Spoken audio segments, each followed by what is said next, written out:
Kami sa 13 Martires ngayon nagre-repair ng aircon. Yun, umikot na ulit. Lagi EO error. Natagas yung tubig. Tingnan natin kung okay na siya.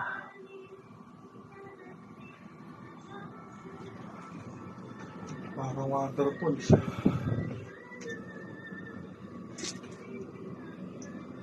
Hindi, sana hindi na angat naman natin yan eh, kung kumalas eh. Hindi, punong-puno ng tubig. Punong-puno. Okay, dun nilagay.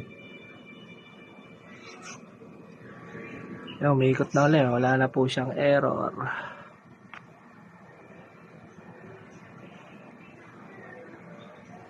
Testingin natin kung may tutulo ulit.